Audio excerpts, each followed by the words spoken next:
Donc on a déjà parlé du cancer sur YouTube. What the fuck? Mais saviez-vous qu'il existe d'autres types de cancers totalement différents sur ce site de merde qu'est YouTube? L'un d'entre eux est l'esclavage sur YouTube. Et plus précisément, l'esclavage infantile sur YouTube. Donc après avoir entendu ce beau nom, vous devez vous poser plein de questions. Mais qu'est-ce que c'est que cela? Ouais, en fait c'est juste une question, mais peu importe. Eh bien, ces types de vidéos sont des toy review en anglais ou review de jouets en français. Pour être plus clair, je ne veux pas parler des chaînes où ce sont des adultes ou des enfants qui présentent par eux-mêmes des produits afin d'aider le consommateur. Non, non, non, je veux parler des adultes qui utilisent leurs enfants afin de se faire de l'argent en les filmant en train d'unboxer des jouets. These are the hottest toys chosen by kids! Like me! I wonder what's next, I'm so excited! Ce phénomène existe déjà depuis plusieurs années sur le YouTube anglophone, mais commence peu à peu depuis 2-3 ans à se répandre sur le YouTube français.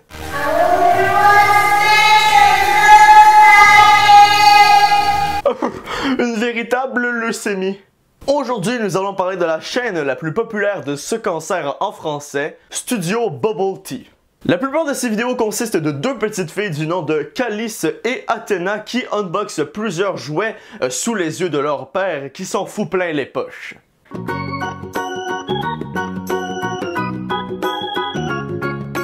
De plus, comme indiqué dans la bannière de leur chaîne, ils font une vidéo par jour. Hey, ça en fait des jouets ça là! Et c'est ça le vrai problème là, de ce type de chaîne.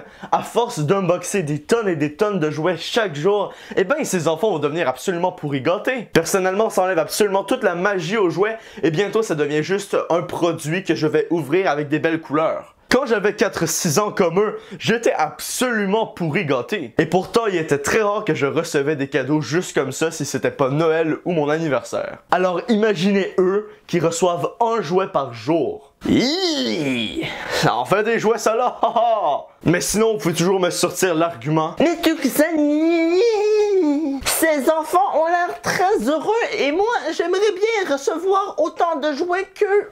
Hein?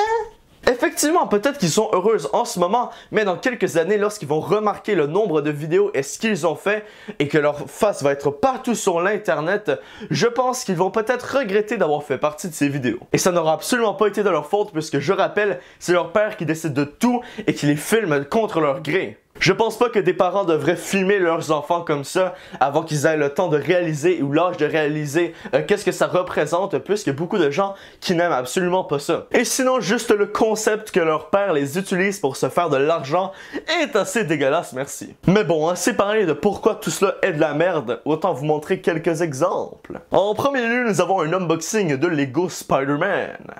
Pète, prout. Waouh, est-ce que tu es contente d'ouvrir cette boîte, Athéna? Oui. Alors faisons le tour de cette boîte. Bien, voici ce qu'il y a au verso de cette boîte. Ah bah mais je vois plus. On voit que la fille se fout absolument de ce que son père a à dire. Et c'est tout à fait normal puisque tout ce qu'elle veut c'est ouvrir le foutu jouet. C'est un enfant. Easy, start with Numéro the 1, Lego numéro 2, brick. numéro 3. Oui, il y a 3 sachets. Je vais t'aider bien sûr parce que tu n'as même pas encore 4 ans. Et donc, eh bien, je vais t'aider. Et il y a même un toboggan. Il y a un toboggan. Ah oui. Encore une fois, la fille s'en fout absolument. Tout ce qu'elle veut c'est ouvrir le jouet. Alors son père doit rattraper son attention avec un toboggan. On dirait que le père la traite comme un animal de cirque qu'on doit fouetter afin de rattraper son attention. Ensuite, nous avons une vidéo un petit peu différente, un vlog chez le coiffeur. Coucou Calice. Hello Athéna. Oh mais vous êtes pas très bien coiffé aujourd'hui. Bon alors qu'est-ce qu'on peut faire pour être mieux coiffé? On va aller chez le coiffeur. Tu vas aller chez le coiffeur? Oui. Ah, est-ce que tu vas aller chez le coiffeur Calice? Oui. Eh bien c'est une très bonne idée. Alors allons chez le coiffeur. Après avoir regardé leurs cheveux, il est évident que c'est leur père qui les a décoiffés afin de démontrer l'importance d'aller au coiffeur. Et ensuite, il les filme décoiffés et je pense pas qu'ils apprécieraient s'ils comprendraient la situation. Sinon, avez-vous remarqué dans le miroir?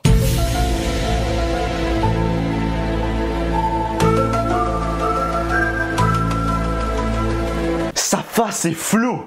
Pourquoi est-ce qu'il cache son visage dans la vidéo alors que le visage de ses propres filles sont partout? J'aurais pu comprendre si ça aurait été pour cacher son anonymat, mais pourtant il ne cache absolument pas du tout l'anonymat de ses propres filles. S'il voudrait vraiment flouer des faces, eh ben je pense que ça devrait être le contraire, puisque je ne pense pas qu'un parent devrait vouloir avoir la face de ses enfants, de ses filles surtout, sur l'internet à un si jeune âge. Hey, ça va-tu bien les enfants là? Oui, papa. On s'en va au coiffeur? Oui. Oui. Vous avez l'air content, hein? Oui. Ah non! Qu'est-ce qui est arrivé à tes cheveux? Ah, c'est son attaque. T'as besoin d'aller au coiffeur, c'est ça? Oui, je vais aller au coiffeur. On va aller au coiffeur, hein? Oui. Combien tu te fais avec l'argent de YouTube, papa? Hey! J'ai dit qu'on parle pas de ça. Ok. C'est secret. Aïe. Ça va-tu être long? Parce que c'est long, ok? Hey! Ferme ton gueule. Je suis super excitée. T'es très excité? Dis à la caméra comment t'es excité. Je suis tellement excitée. T'es excité pas mal? T'es comment excité là? Genre, je suis vraiment excitée. T'es excité comment? Vraiment excitée. Genre à 100%? Oui, 110%. Wow! Bien joué. Oh, les petits shampoings. Si c'est trop chaud. Ah!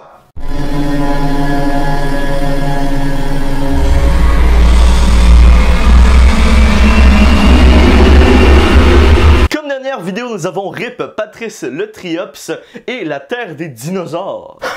Drôle de nom. Pom pom pom pom pom pom pom pom pom pom pom. What?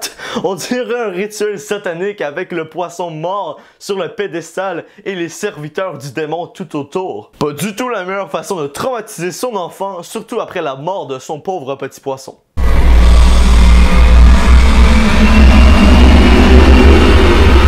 Ouais! C'est drôle. Waouh! Ok, après ce clip, ça me semble absolument évident que leur père s'en fout absolument et qu'il s'ennuie à mourir en faisant ces vidéos. Sérieusement, écoutez sa voix. Waouh! Waouh! Waouh! Et bien sûr, on se retrouve demain pour une prochaine vidéo, mais d'ici là, qu'est-ce qu'on dit à tous les petits copains Calice? Au revoir. Et surtout, Abonnez-vous. et laissez des petits, Commentaires. et des petits. Pouce bleu. Wow! Elle connaît par cœur cette partie de la vidéo et on voit qu'elle est très heureuse à la refaire encore et encore et encore et encore. Sinon, toute cette vidéo est absolument triste puisque si on regarde le visage d'Athéna, on peut voir très clairement qu'elle retient ses larmes et qu'elle est triste pour son poisson mort. Malgré tout, son père la force à faire cette vidéo, alors elle n'a aucun autre choix que de retenir ses larmes. Il y a probablement beaucoup d'autres exemples de moments où elle ne veut tout simplement pas faire de vidéo, mais son père la force malgré tout. Bisous, bisous. Ciao, ciao, Calice. Ciao. Bisous. Des pouces de toutes les couleurs, mais comme ça.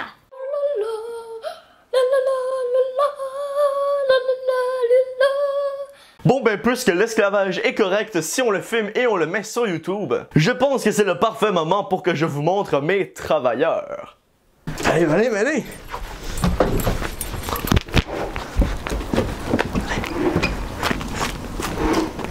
Fais ça!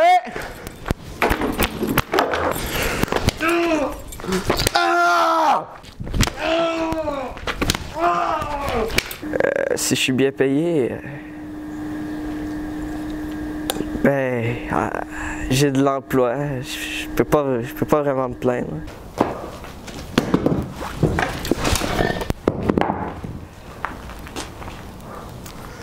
C'est quoi ça?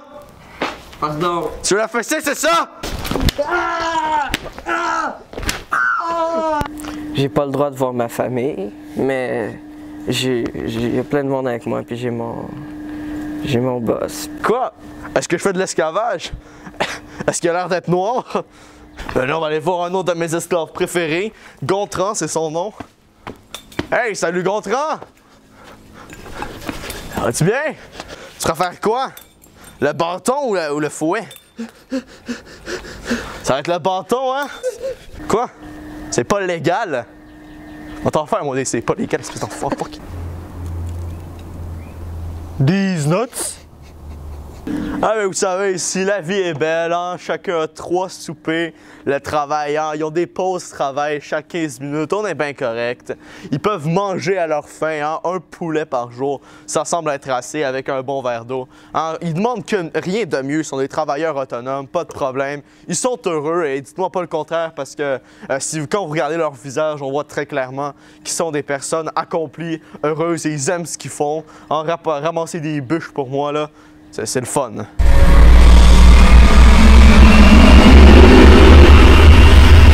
Voilà, c'est tout pour cette vidéo, mais je tiens tout simplement à mentionner que je n'ai absolument rien contre Callis ou Athéna, mais je suis contre le concept d'utiliser ses propres enfants pour se faire de l'argent et de les manipuler afin tout simplement de s'enrichir. Voilà, si vous avez aimé la vidéo, n'hésitez pas à vous abonner à la chaîne ou à me suivre sur Twitter. J'y poste du cancer très régulièrement ainsi que des informations relatives aux prochaines vidéos. Ah!